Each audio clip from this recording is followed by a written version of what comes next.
Here's Bruno Fernandes then. Oh, he's a class act. He's off the mark in a red shirt.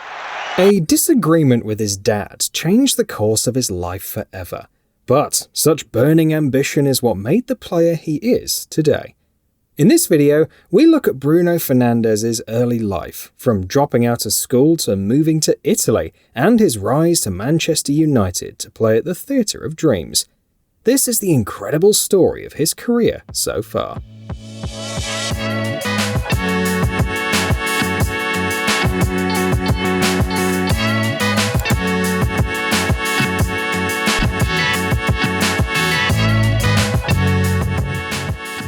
Bruno Miguel Borges Fernandes was born on the 8th of September 1994 at Maia in the metropolitan area of Porto, Portugal. For a kid who had irrevocably pledged to become a football player, there was no measure to what Fernandes could sacrifice, including academics, as the youngster dropped out of school before he could finish the 11th grade. Bruno's father, Jose Fernandes, unemployed and struggling to provide for his family, chose to leave home for Switzerland in search of a job. At first, the idea was to take his wife and 3 children with him, but Bruno refused to go. Worse, he threatened to run away if they insisted on moving ahead with their plan. Playing in the Boa Vista youth ranks at the time, a fledgling Bruno Fernandes was not willing to quit his local team. Ultimately, his wish was granted. While Bruno's dad packed his bags for a new country, his mum, Virginia Borges, remained back in Guayaquil, a district on the outskirts of Maia, 15 minutes from Porto, to look on as he chased his footballing dream.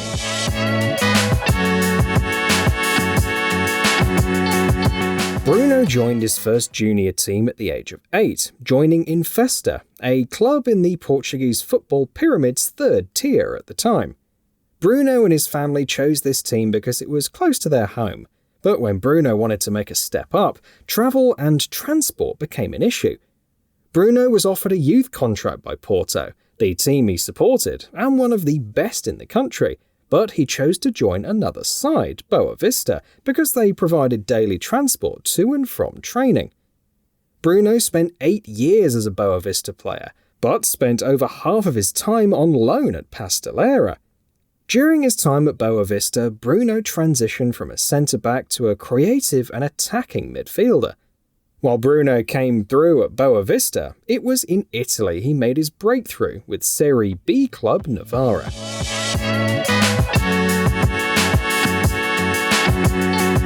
Having agreed a deal with Boa Vista, the Italians invited Bruno and his mum over to complete the transfer and show them around the city.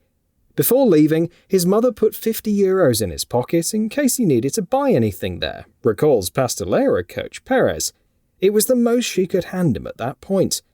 He's also a boy who never had a plan B in mind. For some time, he relied on rides from others like me to get to training and pursue a career because his parents couldn't drive. Bruno's sole purpose was to give them some reasons to smile. Upon arriving in Italy in 2012, he couldn't understand a word of Italian. And to make matters worse, Novara coach Attilio Tessa had forbidden his new players from speaking English to him during his first month. But the midfielder, by then approaching his 18th birthday, managed to overcome his early struggles. After his girlfriend moved to Italy, Fernandes quickly learned the language and began settling in the country.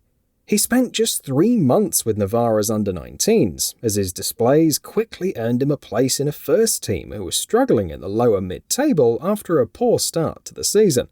Novara recovered to come 5th and reach the playoffs. Bruno, who was described as the Maradona of Novara by local press, finished the season with 23 appearances, 4 senior goals, and burgeoning interest from big guns such as Juventus and Milan. The following season, Bruno was snapped up by Udinese. They lured him with a promise of regular football and a huge pay rise from his initial €1,500 monthly wage. Bruno spent 3 seasons with Udinese, but Bruno demanded more ambition. For that reason, he was on the move again in 2016, this time to Sampdoria, where he was handed the number 10 jersey that had once been graced by Roberto Mancini. The club's lack of ambition, specifically a 10th place finish in Serie A and no progression beyond the Coppa Italia last 16, remained an issue, prompting his decision to return home after a single season at the Stadio Luigi Ferraris.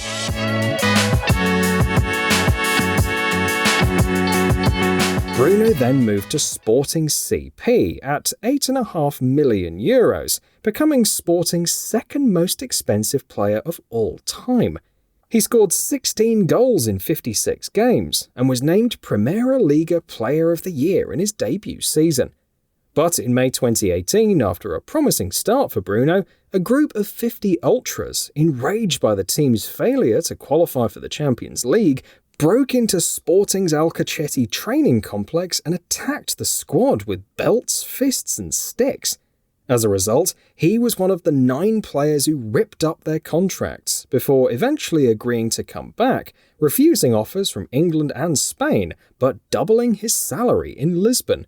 While some supporters initially questioned Bruno's reasons for returning to the club, he responded with the most prolific season by a midfielder in European club history. An amazing 32 goals and 17 assists in 2018-19 beat the previous record, set by Fenerbahce's Brazilian star Alex in 2010-11. His stats only began to illustrate his impact off the pitch too, where he took on a more prominent role inside the dressing room. Bruno spent the first half of the 2019-20 season with Sporting, scoring 15 goals in 28 games, before moving to Manchester United in the January transfer window.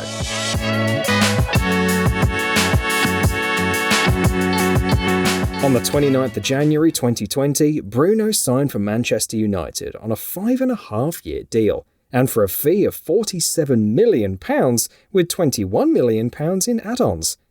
In the second half of the season, Fernandes scored 12 goals in 22 games, helping Manchester United to secure a top 4 finish in the Premier League. He was also the top scorer in the Europa League, scoring 8 goals. The following season, and his first full season in Manchester, Bruno scored 28 goals in 58 games and helped his team to reach the Europa League final, which they ultimately lost. But a sensational season for the player led him to be named in the PFA Premier League Team of the Year.